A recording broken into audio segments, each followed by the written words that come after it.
తెలంగాణలో పార్టీ ఫిరాయించిన ఎమ్మెల్యేల అనర్హత పిటిషన్లపై చర్యలు తీసుకోకపోవడంపై సుప్రీంకోర్టు తీవ్ర ఆగ్రహం వ్యక్తం చేసింది.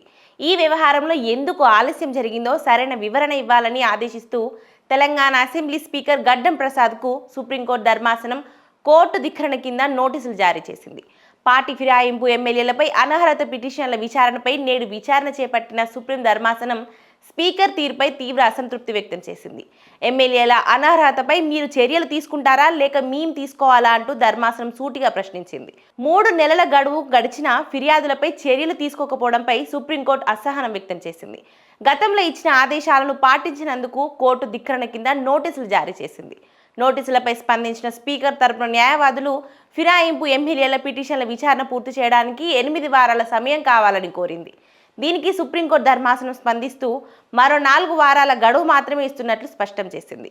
ఈ 4 వారాల్లోగా ఫిరాయింపు ఎమ్మెల్యేల విచారణను తప్పనిసరిగా పూర్తి చేసి తగిన నిర్ణయం తీసుకుని ఆ నివేదికను కోర్టుకు సమర్పించాలని స్పీకర్ను ఆదేశించింది. 2023 అసెంబ్లీ ఎన్నికల్లో బీఆర్ఎస్ పార్టీ నుంచి గెలిచిన దాదాపు 10 మంది ఎమ్మెల్యేలు అధికార కాంగ్రెస్ పార్టీలో చేరారు.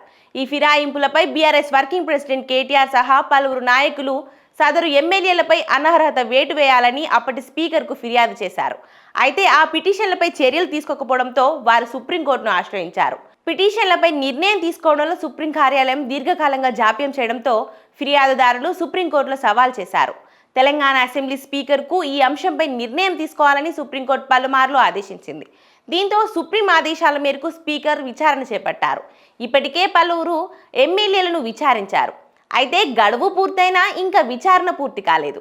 ఈ నేపథ్యంలోనే తాజాగా సుప్రీంకోర్టు ధర్మాసనం స్పీకర్ తీరుపై ఆగ్రహం వ్యక్తం చేస్తూ కోర్టు ధిక్కరణ నోటీసులు జారీ చేసింది. 4 వారాల గడువు ఇస్తూ విచారణ పూర్తి చేయాలని ఆదేశించింది.